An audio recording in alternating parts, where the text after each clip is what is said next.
Hello everyone, कैसे हैं आप सब। Welcome at Learnology your study guide by me Sarita, जहां हम कर रहे हैं क्लास 11 बायोलॉजी। और आज हम करेंगे chapter 11 photosynthesis in higher plants का वन शॉट रिवीजन। तो चलिए जल्दी से स्टार्ट करते हैं। इस चैप्टर में जो टॉपिक्स हम कवर करेंगे वो टॉपिक्स हैं व्हाट डज वी नो, यानी कि हम पहले से क्या जानते हैं फोटोसिंथेसिस के बारे में। Then we do some early experiments regarding this photosynthesis. Then where does photosynthesis take place? How many pigments are involved in photosynthesis? What is light reaction? The electron transport chain? Where are the ATP and NADPH used? Then C4 pathway, photorespiration और last में हम करेंगे factors affecting photosynthesis. तो चलिए एक एक करके इन सभी टॉपिक को हम डिटेल में समझते हैं। So as we know that all animals including human beings they depend on plants for their food. So green plants जो हैं वो अपना खाना synthesize करते हैं through the process photosynthesis. So therefore they are known as autotrophs. So autotrophic nutrition is found only in plants, and all the other living organisms who depend on plants for their food they are known as heterotrophs. So green plants they carry out photosynthesis, which is a physico-chemical process by which they use sunlight to derive synthesis of organic compounds.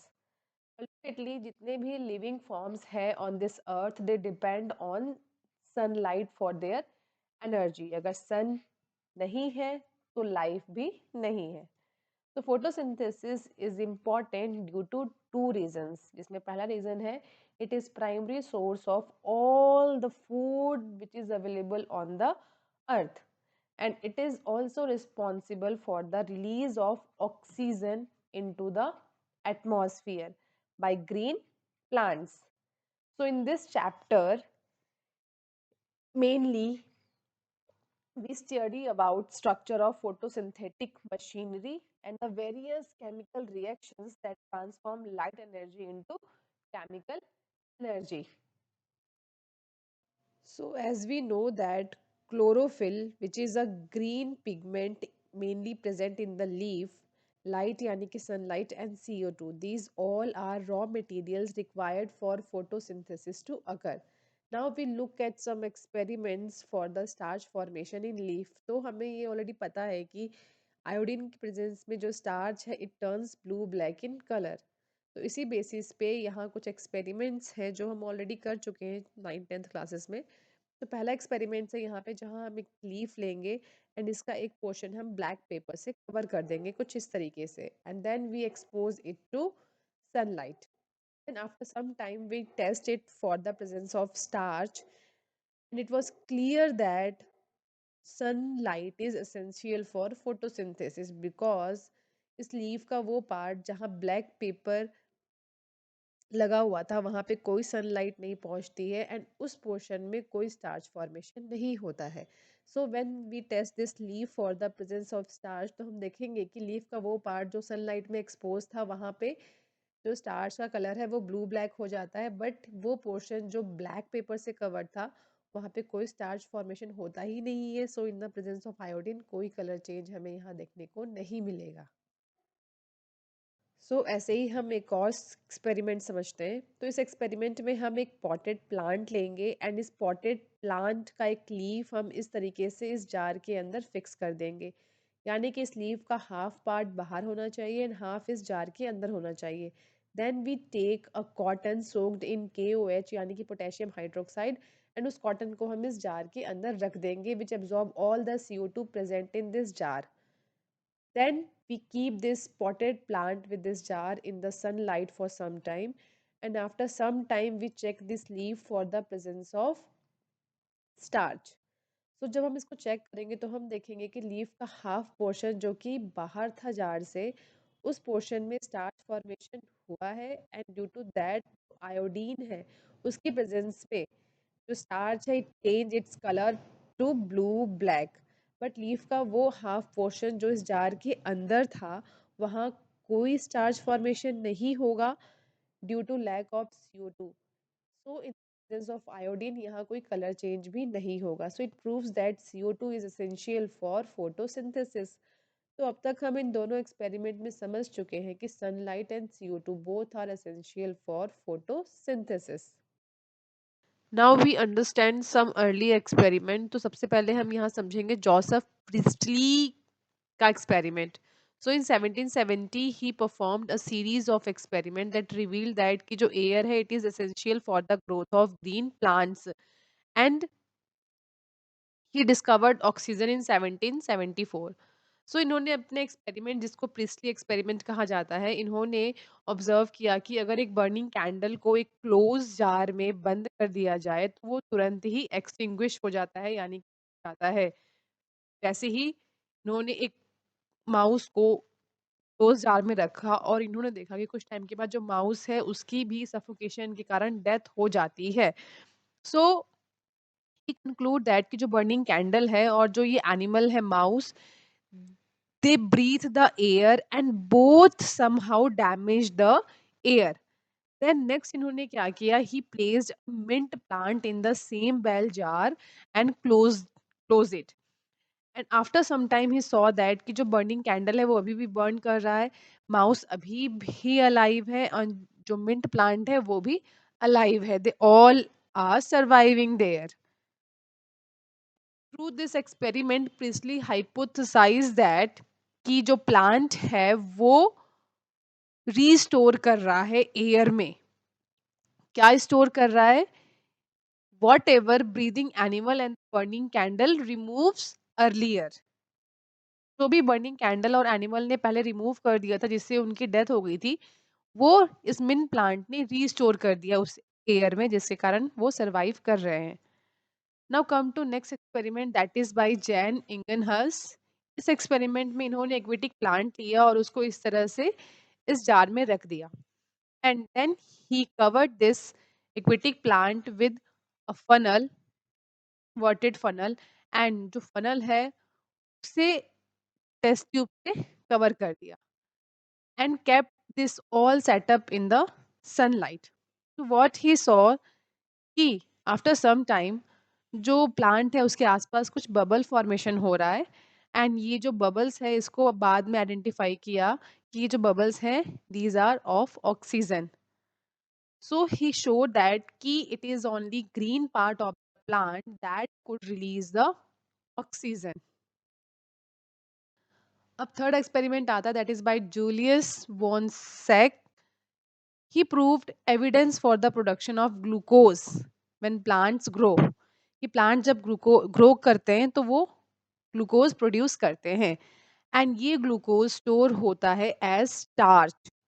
तो in later studies it was show that कि जो green substance है plants में जिसको आज हम chlorophyll के नाम से जानते हैं, ये लोकेट होता है स्पेशल बॉडीज में known as chloroplast within plant cells. So in the presence of sunlight अगर हम लीफ ले और उसके एक पोर्शन को कवर कर दे ब्लैक पेपर से एंड इसको डार्क में रख दे, एंड आफ्टर सम टाइम अगर हम ये पोर्शन जहाँ पे ये ब्लैक स्ट्रिप लगा हुआ है इसको हम वापस से सनलाइट में एक्सपोज अगर कर दे तो हम देखेंगे कि जो स्टार्च है वो वापस से इस पोर्शन में बनना शुरू हो जाएगा. तो पहले एक्सपेरिमेंट हमने समझ चुके हैं कि in the absence of sunlight जो लीफ है वो स्टार्च नहीं बनाएगा, बट अगर उस पोर्शन को हम वापस से एक्सपोज कर देते हैं सनलाइट में तो अगेन वहाँ पे स्टार्च का फॉर्मेशन स्टार्ट हो जाएगा, यानी कि री जो स्टार्च है इट री अपीयर्स इन क्लोरोप्लास्ट. अब जो अगला एक्सपेरिमेंट है that is bye T.W. Engelmann. So in his experiment he investigate the relation between light wavelength and the oxygen released during the photosynthesis. इन दोनों के बीच में इन्होंने रिलेशन बताया. यहाँ लाइट वेवलेंथ का मतलब है कि सन से आने वाली जो लाइट है उसकी wavelength. So Engelmann he used a prism to split white light of sun into 7 colors. Is visible spectrum shine on the stand of green algae that is cladophora in a suspension of aerobic bacteria. यानी कि वो bacteria those survive in the presence of oxygen loving bacteria. तो ये जो सारा setup है ये आपको समझ में आ गया. देन बैक्टीरिया है they use to detect the site of oxygen evolution. तो बैक्टीरिया जो है they move towards that site where the more amount of oxygen evolved by this green algae, that is cladophora. So he observed that कि जो bacteria है वो mainly accumulate हो रहे हैं उस रीजन में जहाँ पे ब्लू या फिर रेड लाइट स्प्लिट स्पेक्ट्रम है। So he conclude that कि जो area with highest concentration of bacteria were the photosynthetically active region, इसीलिए वहाँ पे ऑक्सीजन ज़्यादा प्रोड्यूस हो रहे हैं and bacteria they are moving at that region. So this experiment demonstrated that कि जो पिगमेंट मॉलिक्यूल है यानी कि chlorophyll a and chlorophyll b in photosynthetic organism absorb specific wavelength of light, यानी कि वो सारी लाइट नहीं एब्जॉर्ब करते, वो कुछ स्पेसिफिक वेवलेंथ की लाइट ही एब्जॉर्ब करते हैं। Till the 19th century photosynthesis के बारे में काफ़ी सारी जानकारी, काफ़ी सारी इंफॉर्मेशंस पता लग चुकी थी that plant use light energy to make carbohydrates from CO2 and water, जिसको इस एक इक्वेशन में एक्सप्लेन किया गया है, यानी कि CO2 plus water and light these all are raw materials for the photosynthesis and they form carbohydrate and oxygen। यहाँ ये जो CH2O है it represents carbohydrate, example glucose, a 6 carbon sugar। Now come to the fifth experiment, that is by Carlinus von Neil। So he was a microbiologist and he did a milestone contribution to understand the photosynthesis। So, based on his studies of purple and green bacteria, he demonstrate that कि जो photosynthesis है is essentially a light dependent reaction, यानी कि बिना light के ये होगा ही नहीं। It is completely light dependent reaction in which oxygen comes from water, not from CO2। तो ये काफी important बात है जो हम आगे इस चैप्टर में और डिटेल में समझेंगे। जो ऑक्सीजन है वो वाटर से आता है ना कि CO2 से आता है as a result of splitting of water molecule during photosynthesis. This is the overall reaction और यहाँ जो ये ए है it represent electron acceptor. So this was later proved by using radio isotopic techniques. So the overall correct equation that represent photosynthesis is this। So यहाँ पे ये तीनों reactants हैं CO2, H2O and light। So these are raw materials for the photosynthesis and they form carbohydrate, that is glucose, water and oxygen। This represent glucose and this is oxygen। And remember कि जो oxygen है वो water से release होता है ना कि CO2 से, कि proved किया गया था by radioisotope technique। And note that this is not a single reaction, it is a multiple reactions occur stepwise and overall this is overall reaction जिसको हम मल्टी स्टेप में इस चैप्टर में आगे करने वाले हैं। तो यहाँ एक क्वेश्चन बनता है कि can you explain why 12 molecule of water as substrate are used in the equation given above। तो यहाँ हम देख सकते हैं 12 वाटर मॉलिक्यूल्स हैं, ऐसा क्यों है? तो इसका आंसर ये है कि जो प्रोडक्शन है एक मॉलिक्यूल ग्लूकोज का, उसके लिए 12 NADPH मॉलिक्यूल्स चाहिए होते हैं। And for the production of 12 NADPH there is requirement of 12 water molecules. So this is the reason why 12 molecules of water are used as substrate in photosynthesis। इसे हम और detail में इस चैप्टर में आगे करेंगे। सो फोटोसिंथेसिस एंड उससे related experiments को समझने के बाद अब हम समझते हैं कि फोटोसिंथेसिस होता कहाँ पर है, where does photosynthesis take place. So as we already know that जो ग्रीन लीव्स है कि उनमें क्लोरोप्लास्ट है तो वहाँ मेनली फोटोसिंथेसिस होता है।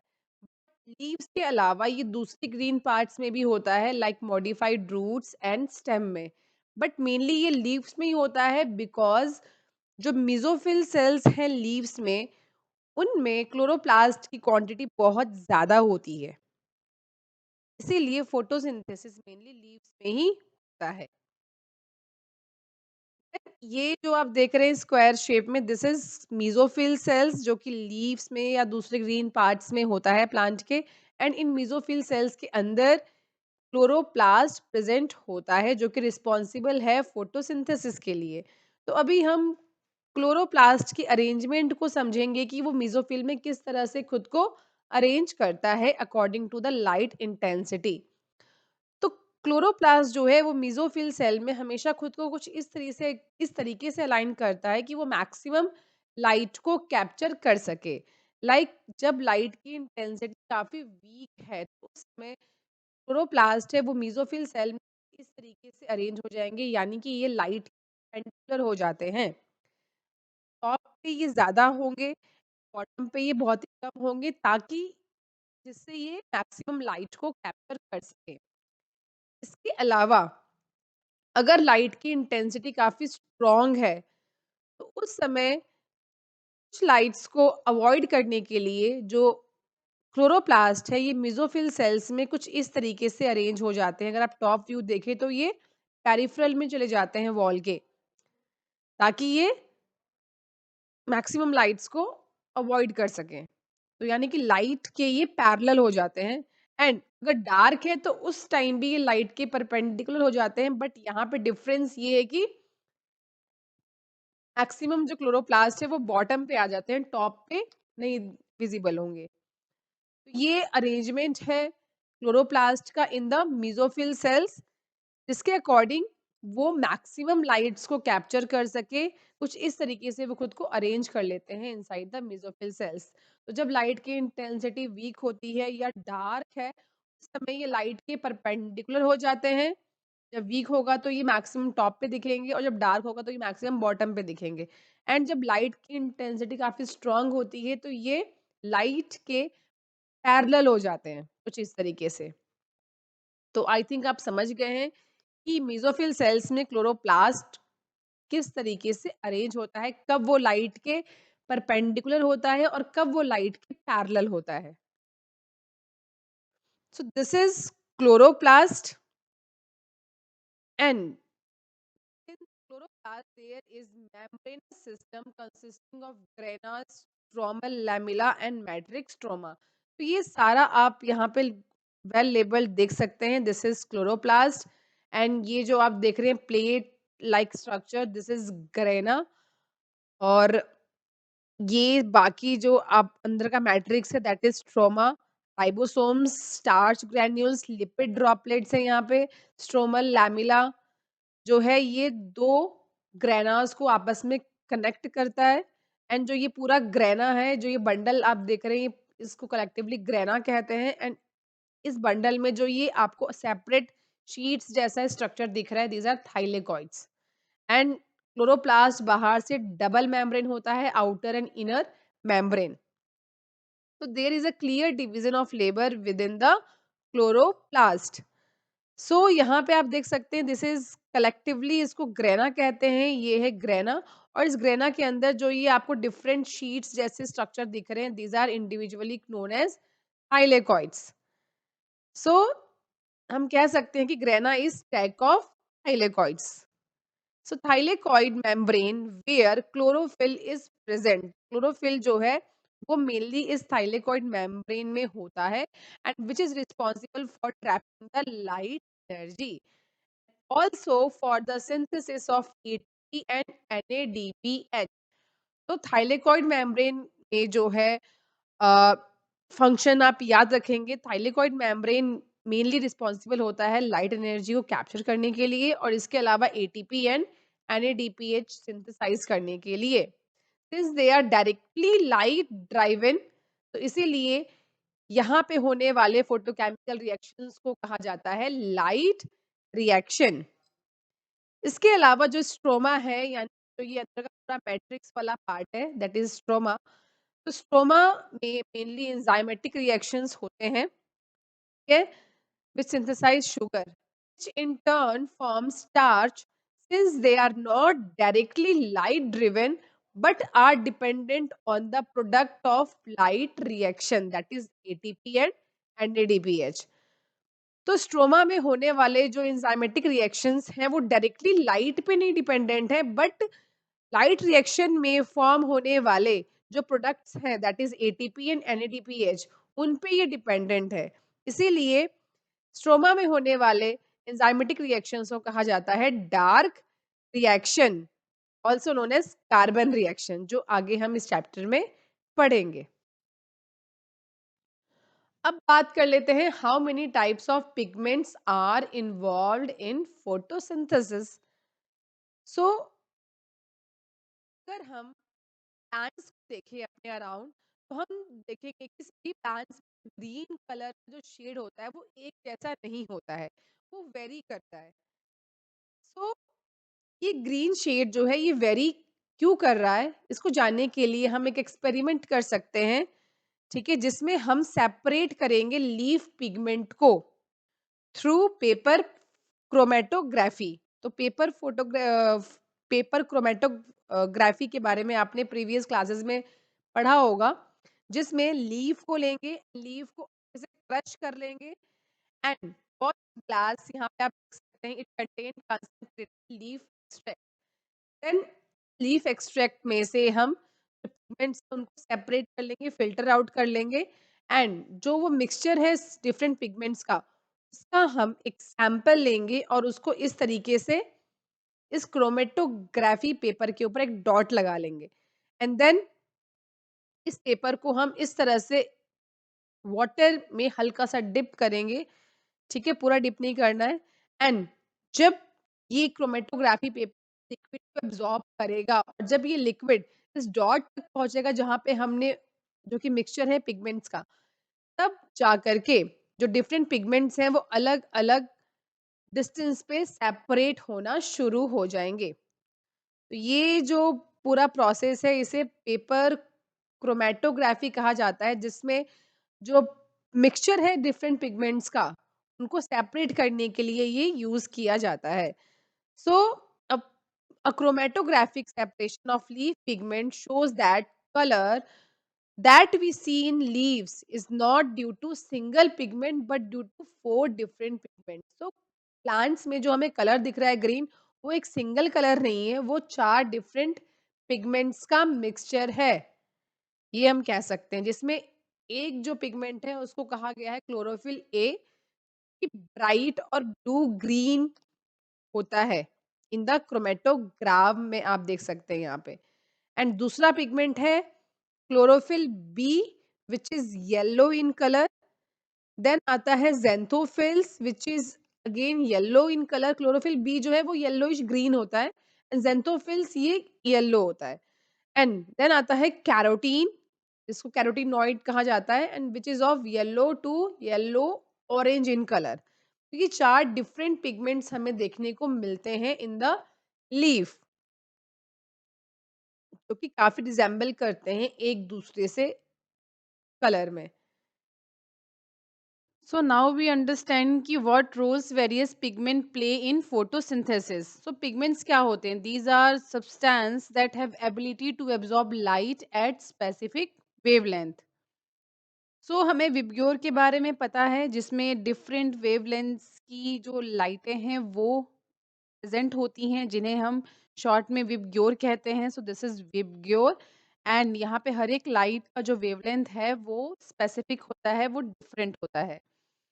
सो ये ग्राफ अभी हम स्टडी करेंगे, समझेंगे इसको। So from the graph A, so ये जो ऊपर आप ग्राफ देख रहे हैं, this is graph A, we can determine the wavelength is colours of light at chlorophyll A. तो यहाँ पे आप देखते हैं कि जो क्लोरोफिल ए है, यानी कि जो ये ब्लू जो ग्राफ आप देख रहे हैं, ये क्लोरोफिल ए के लिए है and that show maximum absorption. तो वो यहाँ पे जो ये वाला पीक जो पॉइंट है, यहाँ पे ये इंडिकेट कर रहा है maximum absorption of light and ये वाला पॉइंट भी मैक्सिमम एब्जॉर्प्शन ऑफ लाइट है। ये क्लोरोफिल ए आपको शो किया है कि कहाँ पे ये मैक्सिमम एब्जॉर्ब कर रहा है लाइट को। Now we see the graph B which showing the wavelength at which maximum photosynthesis occurs in a plant. तो यहाँ पे आप देख सकते हैं मैक्सिमम फोटोसिंथेसिस यहाँ इस पॉइंट पे हो रहा है एंड इस पॉइंट पे हो रहा है। तो इन दोनों ही पॉइंट पे अगर आप इसको ऊपर तीनों ही पिगमेंट से कंपेयर करेंगे यानी कि chlorophyll A, P and carotenoid, तो आप देखेंगे कि जहाँ पे ब्लू जो ये ग्राफ है दैट इज़ ऑफ क्लोरोफिल ए, इसका पीक पॉइंट है और वहीं पर जो फोटोसिंथेसिस है वो भी अपनी पीक पर है। कहीं न कहीं फोटोसिंथेसिस एंड क्लोरोफिल ए का काफ़ी directly proportional relation है। You can see that wavelength at there is maximum absorption by chlorophyll A, that is in the blue and red region। तो यहाँ पे आप देख सकते हैं ये जो क्लोरोफिल ए है ये ब्लू रीजन पे एंड यहाँ पे एक और पीक पॉइंट आपको मिलेगा that is at the red region. तो इन दोनों ही रीजन्स पे जो क्लोरोफिल है वो मैक्सिमम एब्जॉर्ब कर रहा है लाइट एनर्जी को and eight that point only जो फोटोसिंथेसिस है वो वहाँ पे मैक्सिमम हो रही है। रेट ऑफ फोटोसिंथेसिस यहाँ पे मैक्सिमम है। तो ये दोनों ही ग्राफ को यानी कि ए एंड बी दोनों को ही यहाँ पे कंबाइन कर दिया गया है।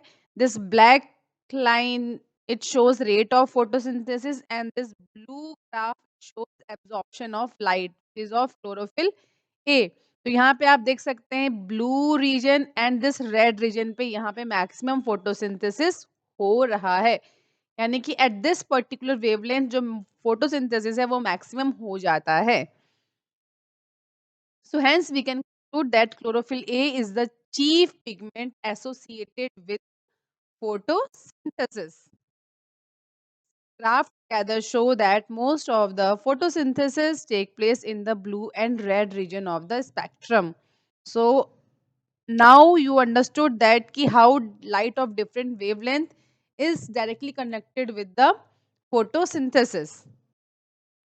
तो जैसा कि हमने देखा जो क्लोरोफिल ए है वो सिर्फ कुछ स्पेसिफिक वेवलेंथ्स की लाइट को ही एब्जॉर्ब कर पाता है। तो बाकी जो लाइट्स हैं उन्हें कौन एब्जॉर्ब करेगा? तो उनके लिए होते हैं accessory pigments like chlorophyll A, ज़ैंथोफिल्स, carotenoids. तो ये जो दूसरे पिगमेंट्स हैं जिन्हें एसेसरी पिगमेंट्स कहा जाता है, ये उन सभी लाइट्स को एब्जॉर्ब करते हैं जिन्हें क्लोरोफिल एब्जॉर्ब नहीं कर सकता है। एंड इन्हें एब्जॉर्ब करने के बाद they transfer the energy to the chlorophyll A। तो एसेसरी पिगमेंट्स का जो काम है वो आप समझ चुके होंगे कि जो बाकी की लाइट्स है उनको ये एब्जॉर्ब करता है एंड ट्रांसफर कर देता है क्लोरोफिल ए को। इसके अलावा इसका एक और काम है that they protect the chlorophyll from photo oxidation. तो फोटो ऑक्सीडेशन क्या होता है? एक्चुअली में it is the release of electrons from chlorophyll A, और अगर ये ज्यादा हो जाए तो इससे फोटोसिंथेसिस रुक भी सकता है। That process becomes inhibit. So photosynthesis ना रुके, ना स्टॉप हो, उससे ये जो एसेसरी पिगमेंट्स हैं ये उनको बचाते हैं। दैट इज कॉल्ड कि ये जो एसेसरी पिगमेंट्स हैं ये फोटो ऑक्सीडेशन से बचाते हैं क्लोरोफिल ए को। तो दो काम है एसेसरी पिगमेंट्स के, दोनों आप याद रखेंगे। नाउ वी अंडरस्टैंड कि लाइट रिएक्शन क्या होता है। तो ये तो हमें पता ही है कि ये जो लाइट रिएक्शन है ये लाइट की प्रेजेंस में होता है यानी कि ये पहला फेज है फोटोसिंथेसिस का जिसमें लाइट ज़रूरी है। बिना लाइट के ये प्रोसेस इनिशिएट ही नहीं होगा। तो ये सारा ओवरऑल व्यू है लाइट रिएक्शन का। सो लाइट रिएक्शन जिसे फोटोकेमिकल फेज भी कहा जाता है विच इंक्लूड लाइट एब्जॉर्प्शन, उसके बाद होता है वाटर का स्प्लिटिंग, देन ऑक्सीजन रिलीज होता है and the formation of high energy chemical intermediate that is ATP and NADPH. तो ये हम पहले ही समझ चुके हैं, पढ़ चुके हैं कि लाइट रिएक्शन का जो एंड प्रोडक्ट होता है वो होता है एटीपी एंड एनएडीपीएच जो आगे डार्क रिएक्शन में पार्टिसिपेट करेंगे। इसके अलावा लाइट रिएक्शन में कुछ प्रोटीन कॉम्प्लेक्सेस भी इन्वॉल्व होते हैं and then there are some pigments that are organised into discrete photochemical light harvesting complexes जिन्हें शॉर्ट में एलएचसी भी कहा जाता है। ये दो discrete photochemical light harvesting complex होते हैं within the photosystem 1 that is PS1 and photo system 2 that is PS2। ये LHC क्या है यानी कि लाइट हार्वेस्टिंग कॉम्प्लेक्स क्या है, तो these are made up of hundreds of pigment molecules bound to proteins embedded in the thylakoid membrane of plants. So हर एक फोटो सिस्टम यानी कि photosystem 1 and photo system 2 has all the pigments, इनमें सारे वो pigments होते हैं except the chlorophyll a that form a light harvesting system also called antenna. तो दिस इज एंटीना। यहाँ पे आप देख सकते हैं जितने भी आपको डॉट डॉट दिखाई दे रहे हैं रेड में, these are all the pigments जिनमें क्लोरोफिल ए के अलावा बाकी सारे जो पिगमेंट्स हैं वो इसमें आएंगे। दूसरे वेवलेंथ्स की जो लाइटें हैं उन्हें एब्जॉर्ब करेंगे, क्लोरोफिल ए एब्जॉर्ब नहीं कर सकता है, एंटीना कहा जाता है। And these pigments help to make photosynthesis more efficient by absorbing different wavelengths of light.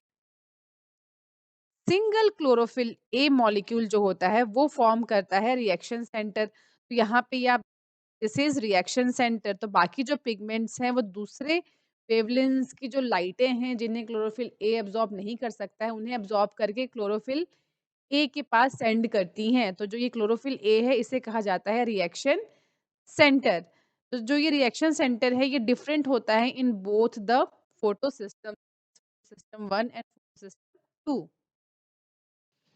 अब यहाँ पे ये आपको दो सिमिलर डायग्राम्स दिख रहे होंगे, but this is photo system 2 and this is photo system 1। तो ये फोटो सिस्टम 1 और 2 क्या है इसे हम थोड़ा सा समझ लेते हैं। तो ये फोटो सिस्टम 1 है यानी कि ये वाला डायग्राम, यहाँ जो रिएक्शन सेंटर क्लोरोफिल ए है, this is chlorophyll A which is reaction center. It has an absorption peak at 700 nanometer, hence is called P700। Photo system का जो रिएक्शन सेंटर है वो P700 होता है, ये आप याद रखेंगे। एंड जो फोटो सिस्टम 2 है इसका जो रिएक्शन सेंटर है दैट इज P680, क्योंकि यहाँ पे जो एब्जॉर्प्शन है वो मैक्सिमम होता है एट 680 नैनोमीटर। तो दोनों ही रिएक्शन सेंटर का जो दोनों ही फोटो सिस्टम्स में जो रिएक्शन सेंटर है उनका जो एब्जॉर्प्शन पीक है वो अलग-अलग है। एक का है 700 जो कि PS1 का है एंड दूसरे का है P680 which is of PS2। तो ये चीज़ें आपको समझ में आ गई हैं अच्छे से, आगे का जो प्रोसेस है वो आपको अच्छे से समझ आ जाएगा। तो फोटोसिंथेसिस एंड लाइट रिएक्शन को समझने के बाद अब हम बात करते हैं इलेक्ट्रॉन ट्रांसपोर्ट सिस्टम की। तो फोटो सिस्टम 2 एंड 1 के बारे में आपको पता है। तो होता क्या है जब लाइट रे पड़ती है पिगमेंट पे दैट इज क्लोरोफिल ए जो कि रिएक्शन सेंटर है फोटो सिस्टम 2 का, तो यहाँ पे लाइट रेज फॉल होती हैं एंड ये रिएक्शन सेंटर एब्जॉर्ब करता है 680 nanometre wavelength of red light which cause the electron to become excited. तो इलेक्ट्रॉन एक्साइटेड होने के बाद जंप कर जाता है and it moves uphill and जिसे पिक करता है एक इलेक्ट्रॉन एक्सेप्टर जिसको जिसको बोलते हैं फियोफाइटिन, जो कि अभी आपके एनसीईआरटी में नहीं मेंशन होगा, बट दैट इज फियोफाइटिन। यहाँ पे फियोफाइटिन होता है इलेक्ट्रॉन एक्सेप्टर एंड फियोफाइटिन इस इलेक्ट्रॉन को देन भेज देता है डाउनहिल की तरफ which pass on through the electron transport system which consists of cytochrome and यहाँ पे जाने के बाद it moves downhill in terms of an oxidation reduction scale and ये इलेक्ट्रॉन कहीं भी यहाँ पे यूज्ड अप नहीं होता है एंड एट द एंड ये पहुंच जाता है फोटो सिस्टम 1 के पास। तो ये है पूरा प्रोसेस, यहाँ पे आपको ये और बेटर समझ में आएगा। तो यहाँ हमने देखा लाइट रेज जो हैं यानी कि सनलाइट वो फॉल होती है फोटो सिस्टम 2 के रिएक्शन सेंटर पे जिससे इलेक्ट्रॉन एक्साइटेड हो जाता है। और ये इलेक्ट्रॉन आया कहाँ से है, ये इलेक्ट्रॉन आया है वाटर का जब स्प्लिटिंग होता है into H plus and O2 में, तो ये इलेक्ट्रॉन रिलीज होता है एंड ये इलेक्ट्रॉन एक्साइटेड हो जाता है bye absorbing light of wavelength 680 nanometer and then it moves uphill and accept by an electron acceptor that is pheophytin. Pheophytin इसको भेज देता है इलेक्ट्रॉन ट्रांसपोर्ट सिस्टम में विच इज डाउन हिल, जिसमें आपको मिलेगा cytochrome complex. And then at the end यहाँ पे इलेक्ट्रॉन कहीं भी यूज नहीं होता है and it reaches photosystem 1। Photosystem 1 में हम देखेंगे कि जो लाइट रेज फॉल होती हैं that is up to 700 nanometre से ये रिसीव करता है एंड जिसके कारण अगेन ये इलेक्ट्रॉन एक्साइटेड हो जाता है and it moves again uphill and accept by again another electron acceptor molecule which has a greater redox potential than previous one। तो फियोफाइटिन के कंपैरिजन में इसका जो रिडॉक्स पोटेंशियल है वो बहुत ज्यादा होता है। देन ये electron again moves down hill and this time it is used up by NADP plus and reduced into NADPH। तो यहाँ पे NADP इसको यूज करता है एंड रिड्यूस हो जाता है NADPH में। तो ये आपको समझ में आ गया, अब जाके इलेक्ट्रॉन हमारा यहाँ पे यूज हुआ है। एंड इस पूरे अगर आप डायग्राम को देखेंगे तो इलेक्ट्रॉन सबसे पहले अप हिल जाता है, then it moves downhill through the electron transport system and then again it moves uphill by the photosystem 1। तो ये पूरा जो आप डायग्राम देख रहे हैं ये आपको एक जेड की शेप में दिखेगा। तो जिन साइंटिस्ट ने इसकी स्टडी की थी उनको ये जेड शेप को लगा, उन्होंने इसको ऑब्जर्व किया एंड इसको नाम दे दिया Z scheme due to its characteristic shape. ये आप याद रखेंगे जेड स्कीम क्या होता है, तो कुछ भी नहीं है जेड स्कीम, पूरा प्रोसेस है, ये प्रोसेस एक जेड का शेप फॉर्म में हमें दिख रहा है, that's why it is named as Z scheme. तो काफी इजी है। तो इलेक्ट्रॉन ट्रांसपोर्ट सिस्टम में हमने देखा कि at the end there is formation of NADPH और ये NADPH फॉर्म कैसे हुआ, बाय यूजिंग इलेक्ट्रॉन। और ये इलेक्ट्रॉन कहाँ से आया, ये इलेक्ट्रॉन आया फोटो सिस्टम 2 से। तो फोटो सिस्टम के पास ये जो इलेक्ट्रॉन आता है ये आता कैसे है, ये आता है बाय स्प्लिटिंग ऑफ वाटर। तो वाटर जब स्प्लिट होता है एट फोटो सिस्टम 2 तो ये रिलीज करता है ऑक्सीजन, हाइड्रोजन जिसे हम फोटोन कहते हैं एंड साथ में ये इलेक्ट्रॉन भी रिलीज करता है। एंड ये जो ऑक्सीजन क्रिएट होता है it is one of the net product of photosynthesis. हमें पता है प्लांट से हमें ऑक्सीजन मिलता है, तो ये वही ऑक्सीजन है जो हमें लाइफ देता है। इसके अलावा electron needed to replace those removed from the photosystem 1 are provided by photosystem 2। तो फोटोसिस्टम 1 जो कंटिन्यू इलेक्ट्रॉन को यूज कर रहा है टू फॉर्म NADPH, वो आ कहाँ से रहा है, वो आ रहा है by continuing splitting of water which release electron. तो अब आपको क्लियर हो गया होगा कि हम जो ऑक्सीजन लेते हैं वो कहाँ से आता है और यहाँ जो NADPH फॉर्म हो रहा है कंटिन्यू वो कैसे हो रहा है, तो by using electron. So we need to emphasize here that water splitting complex is associated with this photosystem 2, which itself is physically located on the inner side of the membrane of thylakoid।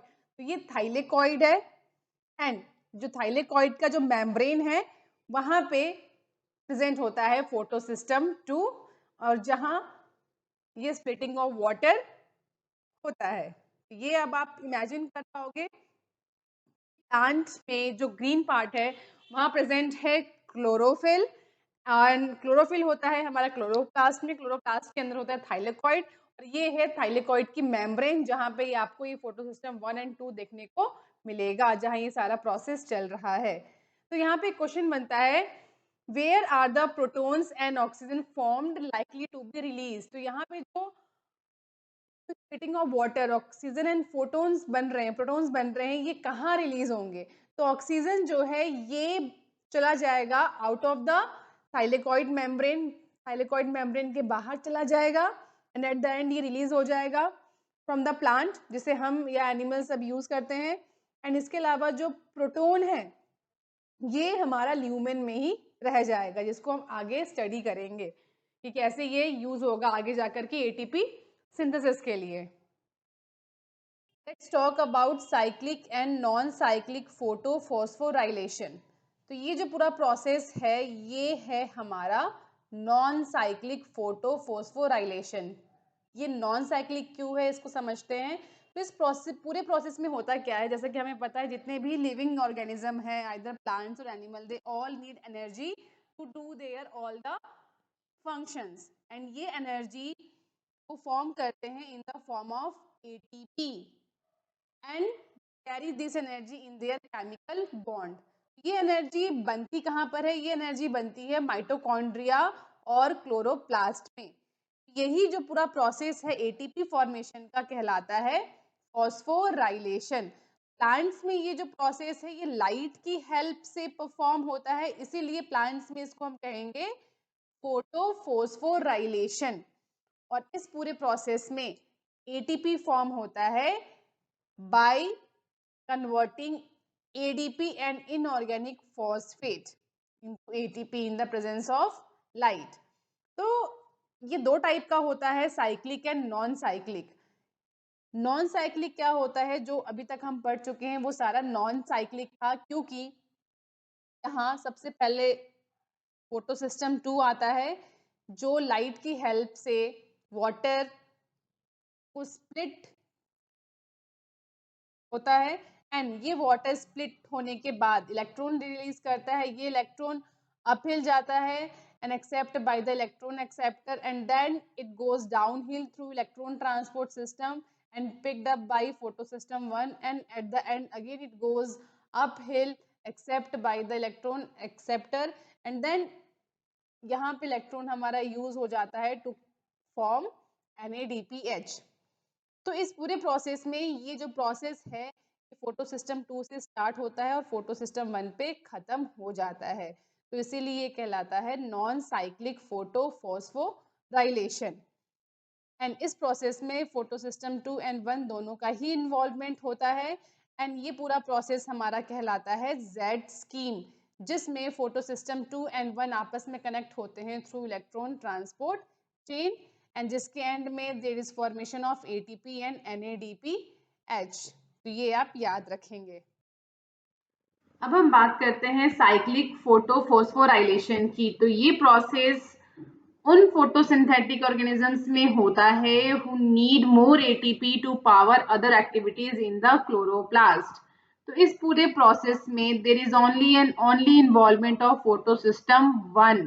Photosystem 2 यहाँ पे unavailable होता है, and ये पूरा process होता है stroma lamella में, जहाँ पे photosystem 2 is unavailable, and with this there is no NADP reductase enzyme। तो ये दो चीजें वहां पे एब्सेंट होती हैं, आप याद रखेंगे, एंड जिसके कारण there is no formation of NADPH here. तो यहाँ पे होता क्या है, जो इलेक्ट्रॉन है वो एक्साइट हो जाता है from the photosystem 1 by accepting the light, and उसके बाद ये इलेक्ट्रॉन एक्सेप्ट होता है थ्रू द इलेक्ट्रॉन एक्सेप्टर, और ये इलेक्ट्रॉन एक्सेप्टर जो होता है इस इलेक्ट्रॉन को भेज देता है इलेक्ट्रॉन ट्रांसपोर्ट सिस्टम में। तो इस सिस्टम के थ्रू जब इलेक्ट्रॉन ट्रांसपोर्ट होता है there is formation of ATP, and क्योंकि यहाँ पे NADP रिडक्टेज एंजाइम नहीं है जिसके कारण there is no formation of NADPH, तो ये इलेक्ट्रॉन वापस से फोटोसिस्टम 1 के पास आ जाता है। तो आप याद रखेंगे कि साइक्लिक फोटोफॉस्फोराइलेशन में there is no formation of NADPH, there is only and only formation of ATP। And ये जो साइक्लिक फोटोफॉस्फोराइलेशन है it also occur when only light of wavelength beyond 680 nanometer are available for excitation।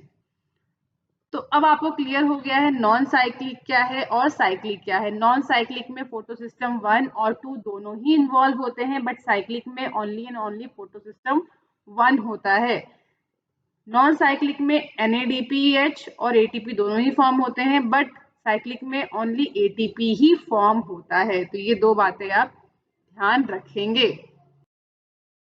Next हम बात करते हैं chemo osmotic hypothesis की। तो ये टर्म सुन के आपको बहुत डिफिकल्ट लग रहा होगा, बट ऐसा कुछ भी नहीं है, काफ़ी इजी है। इस पूरे प्रोसेस में, इस पूरे हाइपोथेसिस में एक्सप्लेन किया गया है कि ATP सिंथेसिस एक्चुअली में होता कैसे है। तो एटीपी सिंथेसिस के लिए एक्चुअली में जो रिस्पॉन्सिबल है that is proton gradient. Proton gradient responsible है इस पूरे प्रोसेस के लिए, और ये प्रोटोन ग्रेडियंट क्या होता है इसको हम अभी आगे के टॉपिक में समझेंगे। तो जैसा कि रेस्पिरेशन हम कर चुके हैं, तो रेस्पिरेशन की तरह ही फोटोसिंथेसिस में भी जो एटीपी सिंथेसिस है उसके लिए ये प्रोटोन ग्रेडियंट ही रिस्पॉन्सिबल होता है अक्रॉस थाइलेकॉइड मेम्ब्रेन। तो थाइलेकॉइड मेम्ब्रेन जो है और जो कि फोटोसिंथेसिस में अपना रोल प्ले करता है, एंड रेस्पिरेशन जो हम कर चुके हैं उसके लिए भी प्रोटोन ग्रेडियंट ही रिस्पॉन्सिबल है। दोनों में माइनर डिफरेंस क्या है कि जो प्रोटोन एक्यूमुलेशन है is towards the inside of the membrane in the lumen. तो फोटोसिंथेसिस में जो प्रोटोन का एक्यूमुलेशन है वो मेम्ब्रेन के अंदर होता है इन द ल्यूमेन। वही रेस्पिरेशन की अगर हम बात करें तो जो प्रोटोन का एक्यूमुलेशन है वो इंटर मेम्ब्रेन स्पेस में होता है माइटोकॉन्ड्रिया के, when electron move through the electron transport system. तो ये थोड़ा डिफरेंस है रेस्पिरेशन और फोटोसिंथेसिस में। तो चलिए हम समझते हैं what causes the proton gradient across the membrane. तो तीन चीजें हैं जो ये प्रोटोन ग्रेडियंट कॉज करती हैं which ultimately leads to ATP formation. सबसे पहले यहाँ पे आता है स्प्लिटिंग ऑफ वाटर मॉलिक्यूल। तो ये वाटर मॉलिक्यूल की जो स्प्लिटिंग है इनटू ऑक्सीजन एंड प्रोटॉन्स, ये पूरा प्रोसेस होता है inner side of membrane. Protons of या फिर हाइड्रोजन जो आयन है इन्हीं को प्रोटॉन्स कहते हैं, that are produced by the splitting of water accumulate within the lumen of thylakoid. तो यहाँ पे आप देख सकते हैं जब वाटर की स्प्लिटिंग होती है there is formation of proton. जो ये H प्लस आयन्स हैं इन्हें ही प्रोटॉन्स बोलते हैं, और ये एक्यूमुलेट होते हैं and they start collecting inside the lumen of thylakoid. तो यहाँ पे प्रोटॉन्स की जो क्वांटिटी है वो स्प्लिटिंग के साथ बढ़ती जाती है विच कॉज प्रोटोन ग्रेडियंट। तो पहला रीजन तो हो गया स्प्लिटिंग ऑफ वाटर। दूसरा रीजन है यहाँ पे प्रोटोन ग्रेडियंट फॉर्मेशन का इलेक्ट्रॉन्स का ट्रांसपोर्ट होना through the electron transport system. Photo system 2 से जब इलेक्ट्रॉन एक्सेप्ट हो जाता है बाय इलेक्ट्रॉन एक्सेप्टर, तो वो जो इलेक्ट्रॉन एक्सेप्टर है वो इन इलेक्ट्रॉन्स को भेज देता है इलेक्ट्रॉन ट्रांसपोर्ट सिस्टम में। लेकिन इलेक्ट्रॉन ट्रांसपोर्ट सिस्टम में जाने से पहले यहाँ पे आता है बीच में प्लास्टोक्विनोन। जो प्लास्टोक्विनोन है वो इस इलेक्ट्रॉन को तभी आगे भेजता है जब वो प्रोटॉन्स को एक्सेप्ट करता है फ्रॉम द स्ट्रोमा।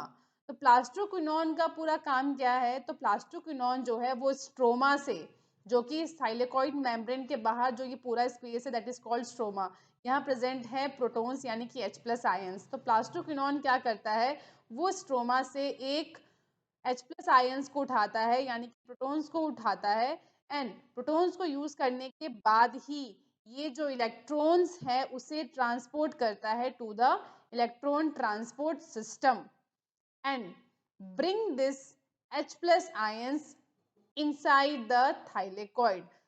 तो जो प्लास्टोक्विनोन है वो इलेक्ट्रॉन्स को आगे ट्रांसपोर्ट करने के लिए प्रोटॉन्स को थाइलेकॉइड मेम्ब्रेन के अंदर ट्रांसपोर्ट करता है। तो ये दूसरा रीजन है जिसके थ्रू जो H प्लस आयंस हैं वो इस थाइलेकॉइड मेम्ब्रेन के अंदर इंक्रीज होते जा रहे हैं। तो पहला रीजन था वाटर का स्प्लिट होना, जिसमें जो प्रोटॉन्स फॉर्मेशन हुआ वो इसी थाइलेकॉइड के अंदर एक्यूमुलेट होना स्टार्ट हो जाता है। दूसरा रीजन है इलेक्ट्रॉन्स को आगे ट्रांसपोर्ट करने के लिए जो प्लास्टोक्विनोन है वो स्ट्रोमा से H प्लस आयंस को उठाता है और थाइलेकॉइड मेम्ब्रेन के अंदर भेज देता है। तो आप देख सकते हैं कंटिन्यू जो H प्लस आयंस हैं वो इस थाइलेकॉइड मेम्ब्रेन के अंदर इंक्रीज होते जा रहे हैं। यहाँ लास्ट जो रीजन है प्रोटॉन्स का इंक्रीज होना इनसाइड द थाइलेकॉइड वो है NADPH का कन्वर्ट होना NADPH में। तो NADP रिडक्टेड एंजाइम जो है वो हमें पता है कि वो लोकेट होता है on the stroma side of the membrane, and ये जो NADP रिडक्टेज एंजाइम है, इसका काम है टू फॉर्म द NADPH। तो NADPH के फॉर्मेशन के लिए इलेक्ट्रॉन्स तो चाहिए ही चाहिए, उसके साथ में प्रोटॉन्स की भी ज़रूरत पड़ती है। तो ये जो प्रोटॉन्स हैं वो ये यूज़ करता है फ्रॉम द स्ट्रोमा। तो स्ट्रोमा से जो NADP है वो प्रोटॉन्स को यूज़ करता है and then form the NADPH। तो ये तीसरा रीज़न था। तो ये जो 3 रीज़न है, बिकॉज़ ऑफ दीज़ 3 रीज़न्स जो प्रोटॉन्स हैं वो हम देख सकते हैं कि स्ट्रोमा में लगातार कम होते जा रहे हैं और इनसाइड द थाइलेकॉइड ये कंटिन्यू बढ़ते जा रहे हैं। तो बाहर स्ट्रोमा में H+ का कम होना और अंदर थाइलेकॉइड में H+ का बढ़ना, it leads to proton gradient. So there is difference in the concentration of protons inside the thylakoid membrane and outside the thylakoid membrane, यानी कि स्ट्रोमा और थाइलेकॉइड के अंदर जो H+ आयंस का कंसंट्रेशन है वो डिफरेंट हो चुका है, that leads to proton gradient. So because of all these 3 reasons, there is occurrence of proton gradient, and this proton gradient leads to decrease in protons within stroma and increase in the same within the lumen. So as we know, if there is increase in protons, that leads to decrease in pH. So जिसके कारण क्या होता है, जो lumen है उसका pH decrease हो जाता है। एंड ये जो प्रोटोन ग्रेडियंट क्रिएट हुआ है ये काफी इंपॉर्टेंट है, बिकॉज इसको ब्रेक करके ही एटीपी का सिंथेसाइज होता है। तो ये जो एटीपी सिंथेसाइज है ये होता कैसे है, प्रोटोन ग्रेडियंट को ब्रेक डाउन करने के लिए होता क्या है, जो प्रोटॉन्स हैं उनका मूवमेंट स्टार्ट होता है from lumen to stroma. And ये सारा जो प्रोसेस है इसमें एक बहुत ही इंपॉर्टेंट एंजाइम अपना रोल प्ले करता है, दैट इज एटीपी सिंथेज। तो ये है ATP synthase enzyme which play and very important role to produce ATP. तो यहाँ पे ये आप दो स्ट्रक्चर देख रहे हैं, ये स्क्वायर एंड ये सर्कल स्ट्रक्चर, ये दोनों का जो काम है ये सेपरेट है, both combinedly known as ATP synthase. तो यहाँ पे एक ट्रांस मेम्ब्रेन चैनल बनता है of the CF nought of the ATP synthase. तो ये CF नॉट क्या है, ये जो आप स्क्वायर पार्ट देख रहे हैं दिस इज CF नॉट, जो ये बॉटम है दिस इज CF1। दोनों का फंक्शन क्या है ये भी हम एक एक करके समझते हैं। So ATP synthase enzyme consists of two parts. Upper one is called CF naught and lower one is called CF1. तो सबसे पहले CF naught को समझते हैं। CF naught जो है ये थाइलेकॉइड मेम्ब्रेन में प्रेजेंट होता है and form a transmembrane channel. इसका काम क्या होता है, ये प्रोटॉन्स को मूव कराता है फ्रॉम ल्यूमेन टू स्ट्रोमा की तरफ। ठीक है, अब नेक्स्ट पार्ट है दैट इज CF1। CF1 जो है इसकी लोकेशन को समझते हैं। ये ट्रांस मेम्ब्रेन जो ये मेम्ब्रेन है थाइलेकॉइड मेम्ब्रेन, इसके आउटर साइड में होता है and it face towards the stroma, stroma की तरफ ये होता है।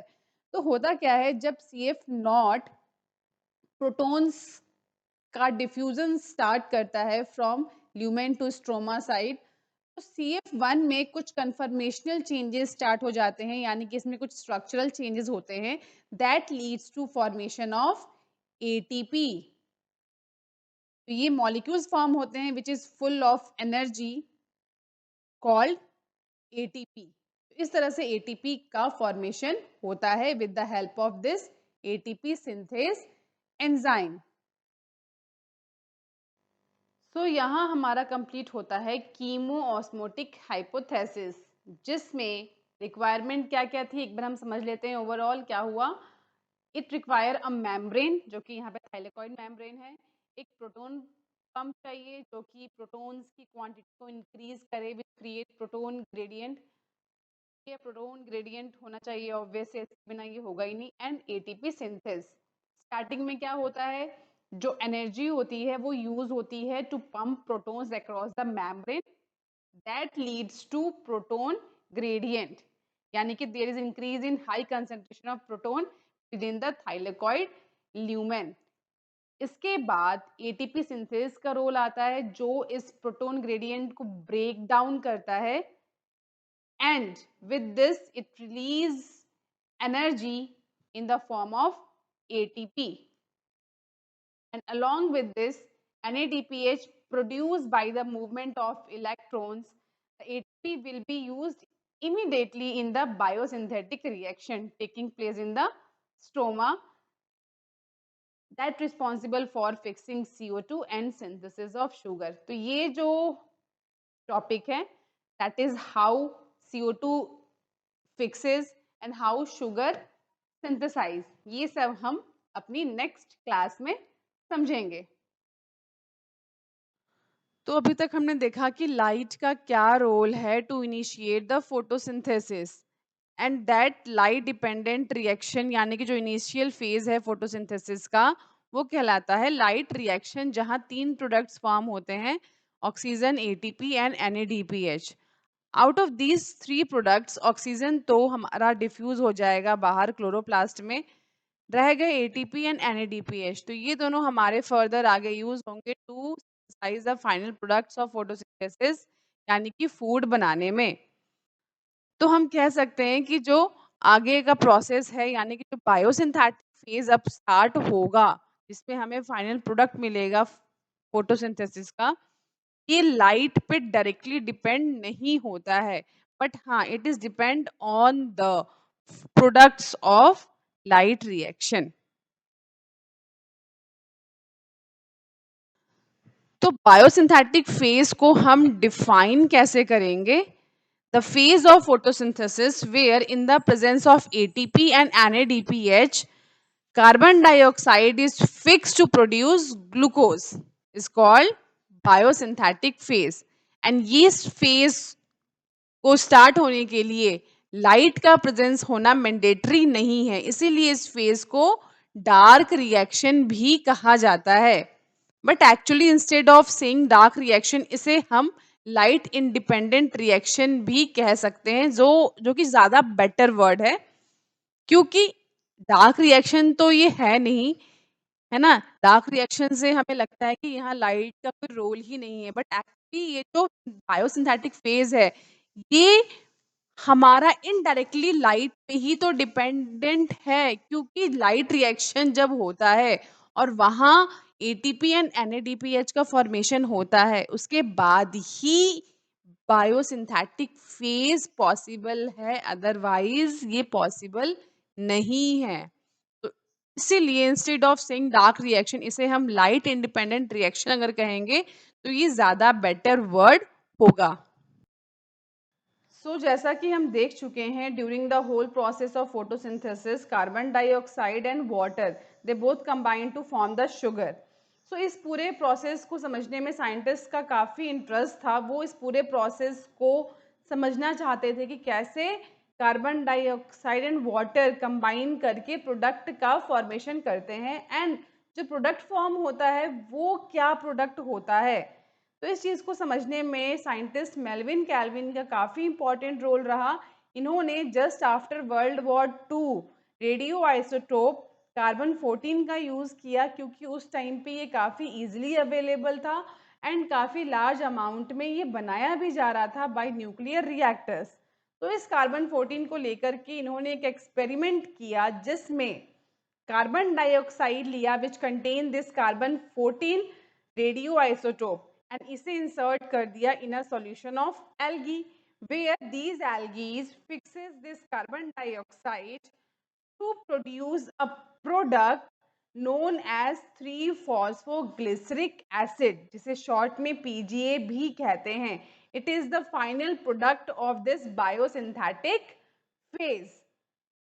जैसे ही ये प्रोडक्ट फॉर्म होता है, इस प्रोडक्ट को एक्सट्रैक्ट करने के लिए साइंटिस्ट ने at that point only algaes को ड्रॉप कर दिया in a hot solution of alcohol. So यहाँ पे ये जो बायोसिंथेटिक फेज है ये यहाँ पे कंप्लीट होता है and this biosynthetic pathway also known as Calvin cycle just after the name of the scientist Melvin Calvin. तो यहाँ जो प्रोडक्ट फॉर्म हुआ दैट इज 3 फॉस्फोग्लिसरिक एसिड, ये एक 3 कार्बन कंटेनिंग मॉलिक्यूल है। अब आगे साइंटिस्ट ये भी समझना चाहते थे कि क्या सभी प्लांट्स CO2 फिक्सेशन के बाद जो प्रोडक्ट बनाते हैं वो फॉस्फोग्लिसरिक एसिड ही बनाते हैं, या फिर इसके अलावा कुछ ऐसे प्लांट्स भी हैं जिनमें कुछ और प्रोडक्ट फॉर्मेशन होता है। तो इस चीज़ को समझने के लिए साइंटिस्ट ने काफ़ी सारे प्लांट्स पे कई तरह के एक्सपेरिमेंट्स किए एंड यहाँ उनको एक इंटरेस्टिंग रिजल्ट मिलता है।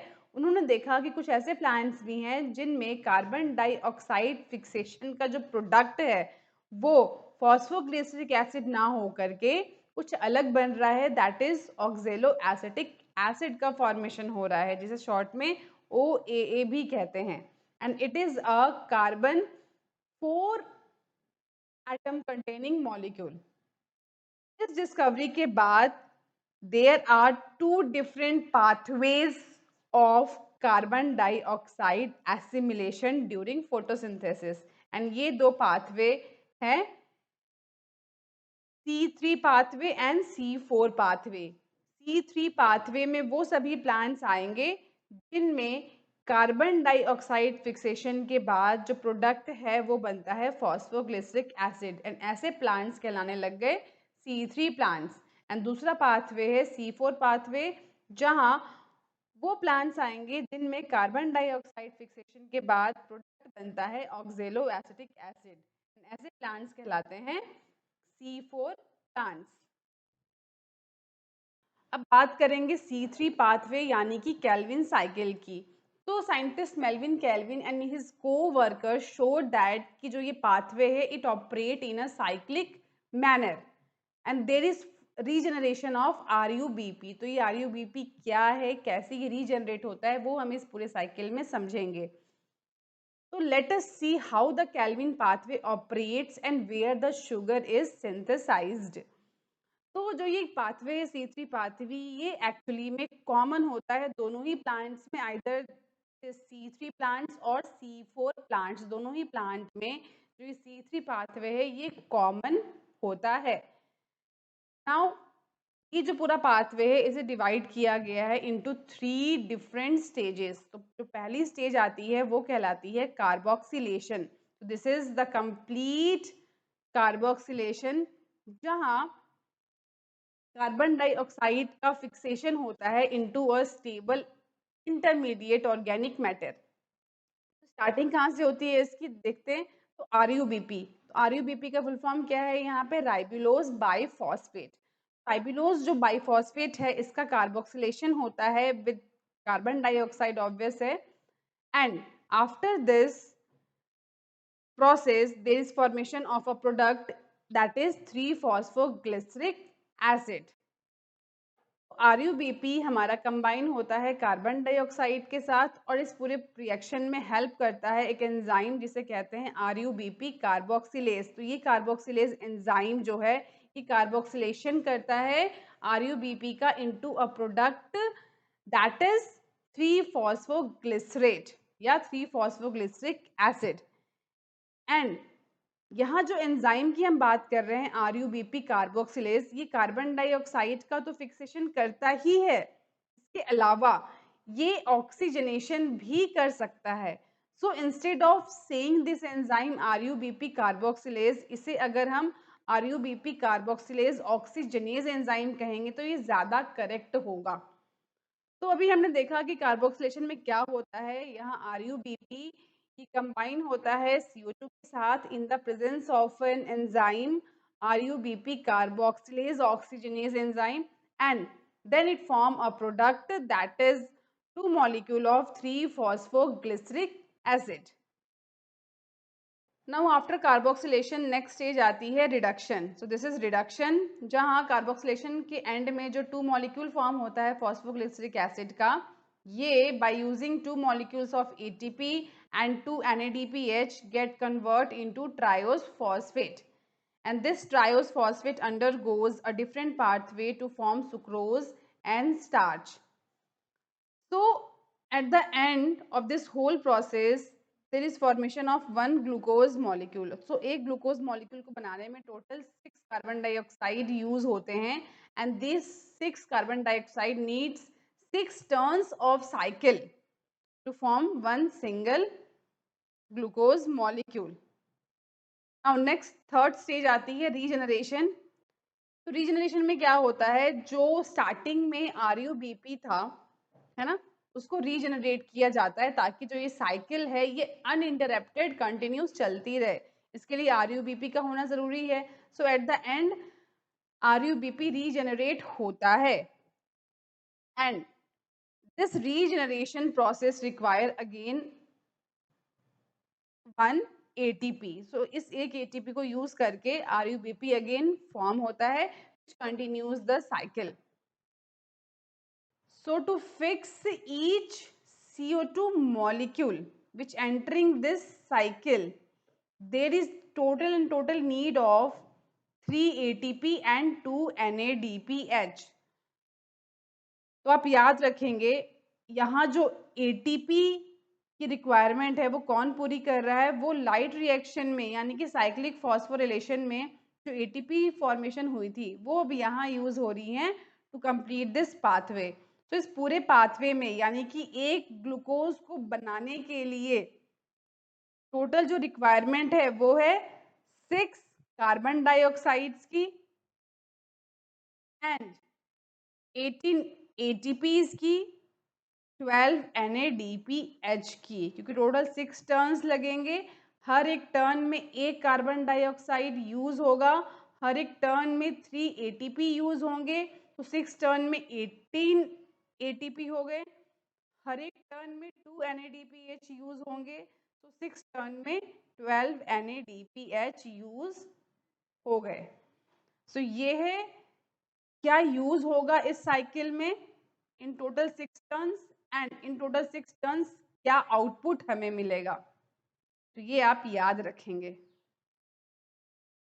बात करते हैं C4 पाथवे की.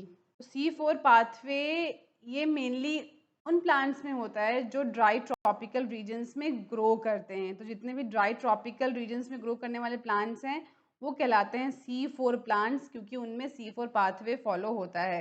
बट एज वी नो कि जो C4 पाथवे है उनका जो प्रोडक्ट है वो होता है ऑक्जेलो एसिटिक एसिड. इसके अलावा ये जो प्लांट्स हैं ये C4 पाथवे भी फॉलो करते हैं, क्योंकि C4 पाथवे ये दोनों ही प्लांट्स में कॉमन है. तो ऐसी क्या चीज है जो C3 एंड C4 प्लांट्स को अलग करती है, ऐसा क्या यूनिक है C4 प्लांट्स में, इसको हम समझेंगे. स्पेशल बातें हैं, कुछ स्पेशल फीचर्स हैं जो हमें सिर्फ और सिर्फ C4 प्लांट्स में ही देखने को मिलती हैं. तो पहला पॉइंट यहाँ पे आता है, इनकी जो लीफ एनाटॉमी है वो काफ़ी स्पेशल है जिसको हम आगे समझेंगे. Second thing, they tolerate high temperature.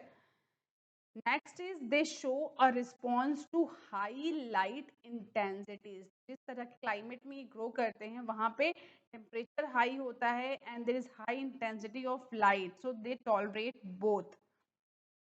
Very important, they lack a process called photorespiration. क्या होता है ये photorespiration?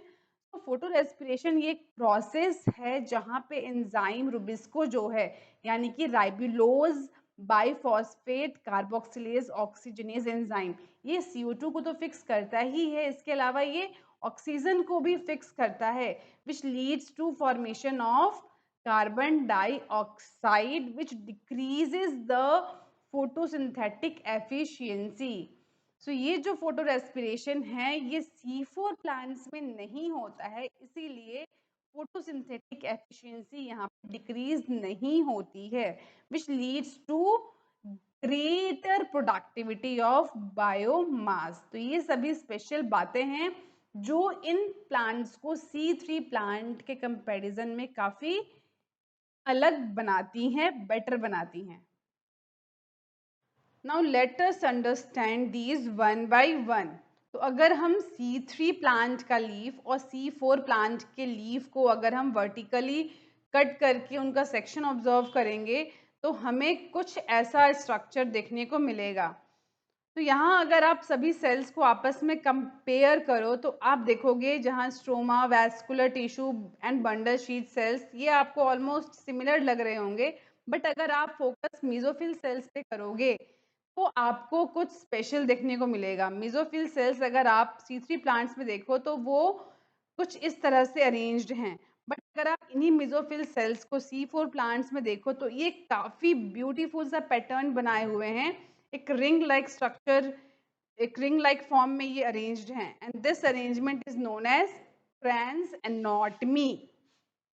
ट्रांस एनाटॉमी क्या होती है? It is the arrangement of mesophyll cells around the bundle sheet cells in a ring like formation।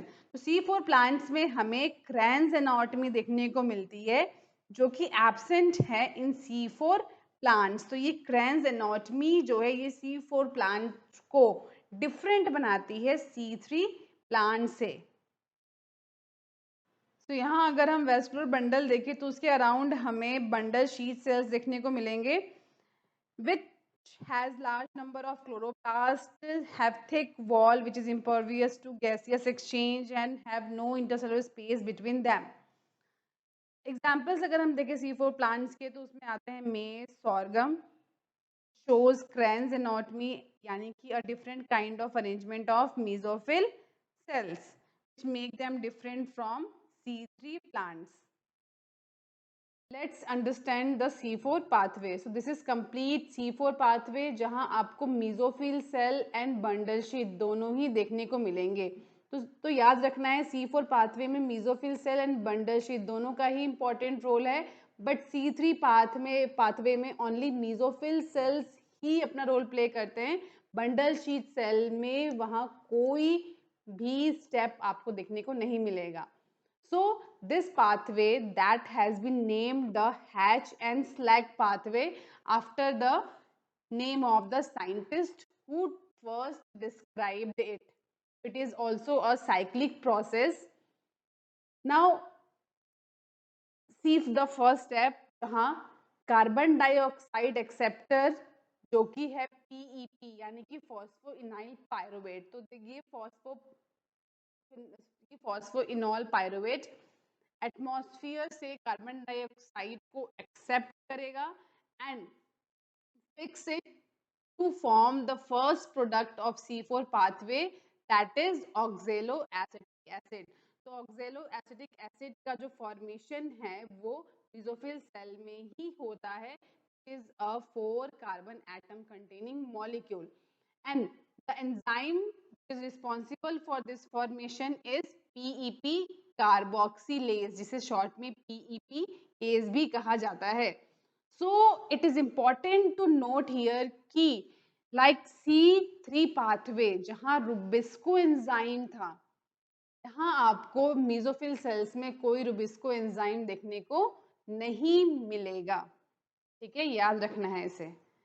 Now C4 acid यानी कि oxaloacetic acid जो है वो मेसोफिल सेल में यहाँ फॉर्म होता है which is the first product of C4 pathway. तो अभी तक हमने देखा कि मेसोफिल सेल्स में जो फॉस्फोइनॉल पायरुवेट है which is a 3 carbon atom containing compound gets combined with the carbon dioxide with the help of PEPcase enzyme and get convert into oxaloacetic acid which is the first product of C3 pathway। Now this oxaloacetic acid gets convert into malic acid within the mesophyll cell which is again a 4 carbon atom containing compound। Now this malic acid enters the bundle sheath cell where undergo decarboxylation यानी कि ये break down हो जाएगा into 2 products. One is CO2 and second is pyruvate यानी कि pyruvic acid. ये 4 carbon atom containing malic acid break होकर के CO2 बनाएगा और एक पायरुविक एसिड बनाएगा। Now this pyruvic acid again enters the mesophyll cell where regenerate the PEP यानी कि phosphoenol pyruvate which continues the cycle without any interruption। तो ये पायरुविक एसिड तो हमारा चला गया मेसोफिल सेल में टू रीजनरेट द पीईपी।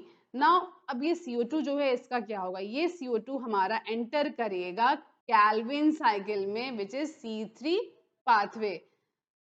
तो अब आप समझ चुके होंगे कि जो C3 पाथवे है वो क्यों कॉमन है C4 एंड C3 प्लांट्स दोनों में ही, एंड दोनों में डिफरेंस क्या है वो भी आपको यहाँ पे क्लियरली दिख गया होगा। So here we saw that कि जो bundle sheath cells हैं they are rich in an enzyme called Rubisco but they lack PEPcase. PEPcase mesophyll cells में present है and Rubisco enzyme bundle sheath cells में present है। So Calvin cycle जो है ये C3 and C4 plants दोनों में ही common है, यहाँ आप समझ गए होंगे। बट एक डिफरेंस क्या है कि जो कैल्विन साइकिल है ये सिर्फ और सिर्फ मीजोफिल सेल्स में ही होता है इन C3 प्लांट्स, क्योंकि वहाँ बंडल शीट सेल्स का कोई काम ही नहीं है।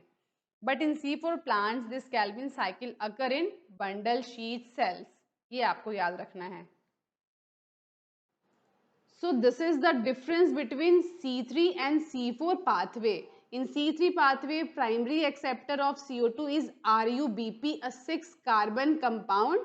In C4 pathway, primary acceptor of CO2 is phosphoenol pyruvate, a 3-carbon compound. Here, the first stable product is 3-phosphoglyceric acid, and here it is oxaloacetic acid. C4 pathway occurs only in mesophyll cells, but C4 pathway occur in mesophyll and bundle sheath cells, both of the leaves. This pathway यानी कि C3 pathway is a slower process of carbon fixation and photorespiratory losses are high, but C4 pathway जो है ये एक faster process है of CO2 fixation and जो photo respiratory losses हैं वो काफी कम है क्योंकि यहाँ फोटो रेस्पिरेशन नहीं होता है। नेक्स्ट हम बात करेंगे फोटो रेस्पिरेशन की। इसे समझने से पहले हम एक बार कैल्विन साइकिल को फिर से देखते हैं। तो यहाँ जो फर्स्ट स्टेप था कैल्विन साइकिल का, वेयर RuBp यानी कि ribulose biphosphate combined with CO2 to form 2 molecule of 3-phosphoglyceric acid. तो इस पूरे प्रोसेस में जो एंजाइम हेल्प करता है वो एंजाइम है रुबिस्को। अब इस एंजाइम की खास बात क्या है कि ये एंजाइम इस अर्थ पे पाए जाने वाला मोस्ट अबंडेंट एंजाइम है, because it is very essential for photosynthesis. And we know कि जो फोटोसिंथेसिस है वो कितना इंपॉर्टेंट है, because it support all the life forms directly और indirectly on this planet. Since की जो फोटोसिंथेसिस है ये एक फंडामेंटल प्रोसेस है टू प्रोड्यूस फूड, सो जितने भी फोटोसिंथेटिक ऑर्गेनिजम्स हैं वो सभी इस एंजाइम को लार्ज क्वांटिटी में प्रोड्यूस करते हैं। सेकेंड मोस्ट इंपॉर्टेंट थिंग जो रुबिस्को एंजाइम के बारे में है वो ये कि इसका एक्टिव साइट जो है it can bind to both CO2 and oxygen.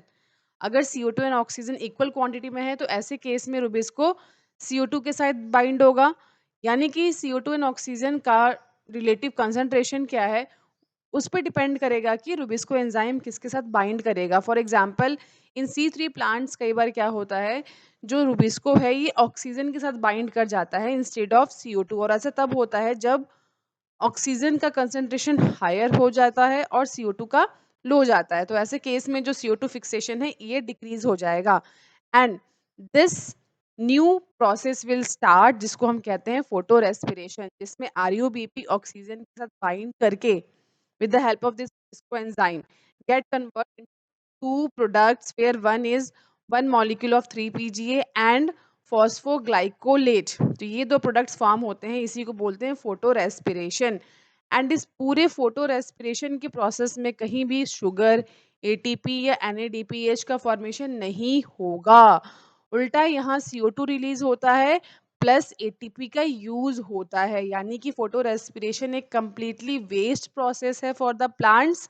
But ये क्यों होता है इसका अभी तक कुछ क्लियर नॉलेज नहीं है। Now we talk about photorespiration in C4 plants. तो in C4 plants there is no photorespiration because for photorespiration oxygen का होना बहुत जरूरी है, but here they have a mechanism which increases the concentration of CO2 at enzyme site. ये कब होता है? During Hatch and Slack pathway, जब C4 एसिड मेसोफिल सेल से बंडल शीट सेल में एंटर करता है and here it broke down to release CO2 which further enters the Calvin cycle. So in this way there is increase in the CO2 concentration. It ensures कि जो Rubisco है function as carboxylase not oxygenase. So lack of photorespiration in C4 plants, activity and yields are better in these plants as compared to C3 plants क्योंकि वहाँ photorespiration हो रहा है which is a completely waste process. And with this, the C4 plants show tolerance to higher temperature. Let's talk about factors affecting photosynthesis. तो जो rate है photosynthesis का is very important in determining the yield of plants including crop plants. तो दो type के factors हैं जो affect करते हैं फोटोसिंथेसिस को. वन इज इंटरनल जिसे प्लांट फैक्टर्स भी कहते हैं. That includes number, size, age and orientation of leaves, mesophyll cells and chloroplast. Internal CO2 concentration क्या है, अमाउंट ऑफ क्लोरोफिल हार्मोन्स. तो ये सारे फैक्टर्स प्लांट फैक्टर्स हैं जो अफेक्ट करते हैं फोटोसिंथेसिस को. नाउ एक्सटर्नल फैक्टर्स में आ जाते हैं. Availability of sunlight, temperature, CO2 concentration and water. तो ये दोनों ही internal and external factors they all simultaneously affect the rate of photosynthesis.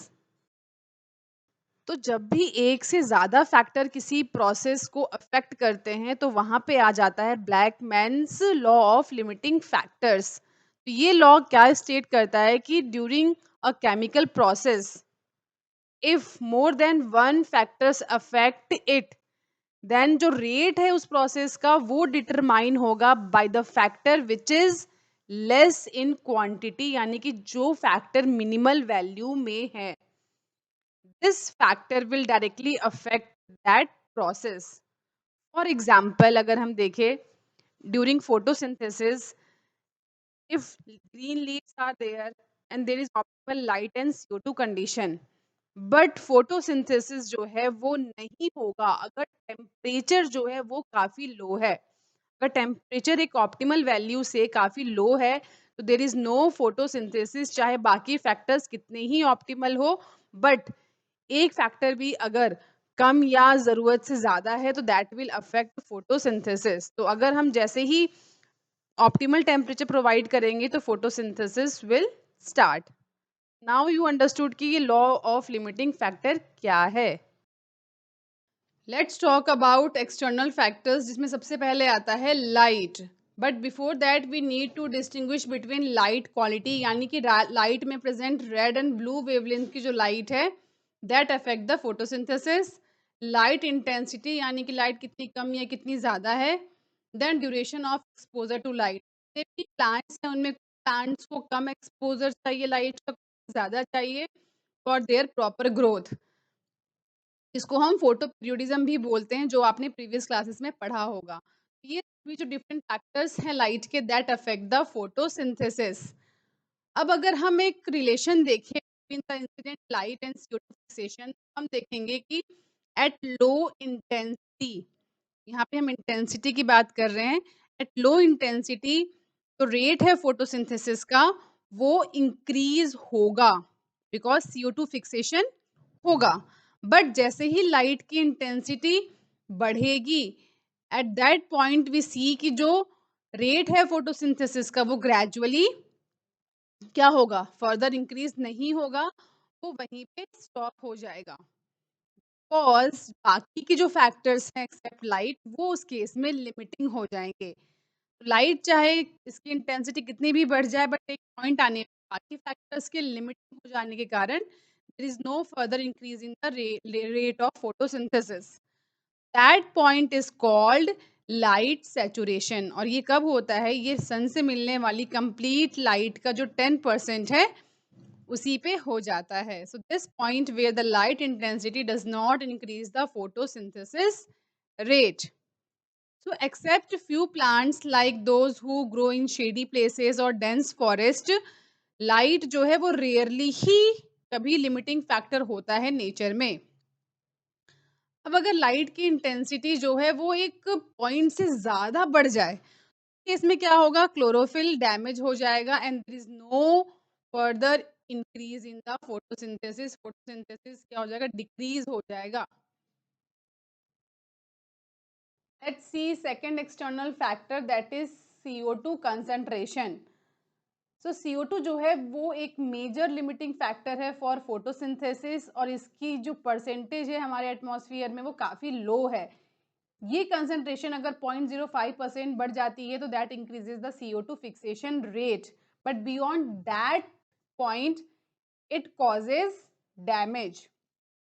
Now C3 and C4 plants जो हैं they both respond differently to CO2 concentration. अगर light की intensity लो है तो उस केस में दोनों ही प्लांट्स, चाहे वो C3 है या C4 प्लांट है, दोनों ही प्लांट्स नहीं रिस्पॉन्ड करेंगे to high CO2 condition.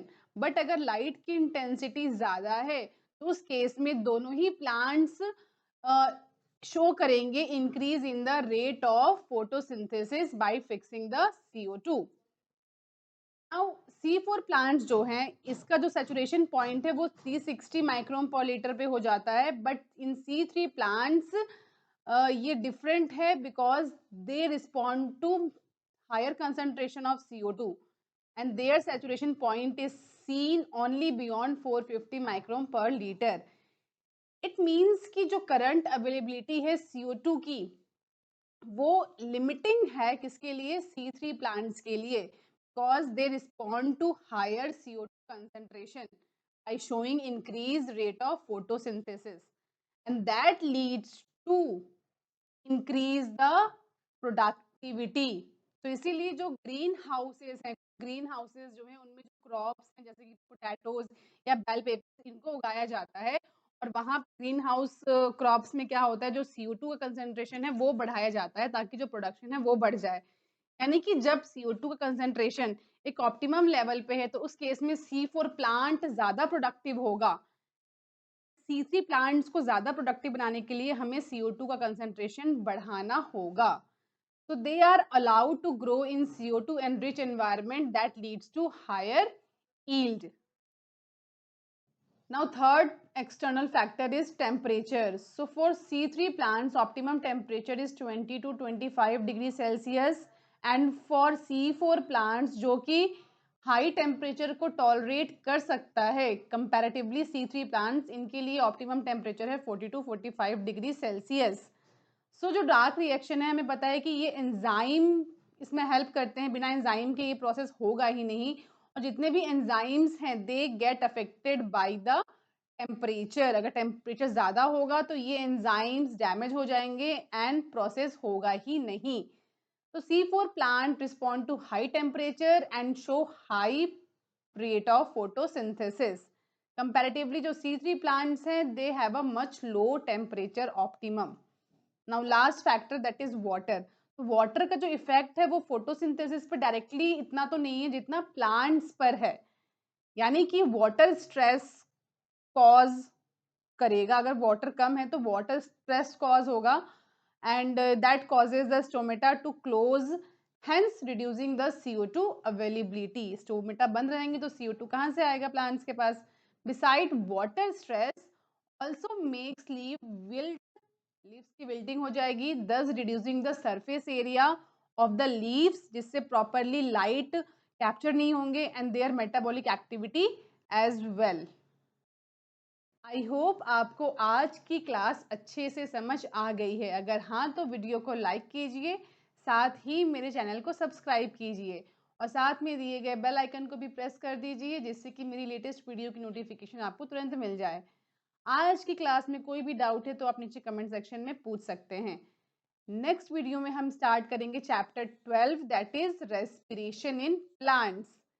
Till that students आप आज की ये क्लास अपनी एनसीईआरटी बुक में अच्छे से रीड कर लेंगे जिससे कि आप कॉन्फिडेंट हो जाए कि अब तक की क्लास में हमारा एनसीईआरटी से सब कंप्लीट हो चुका है। Till that stay happy, stay healthy, see you soon.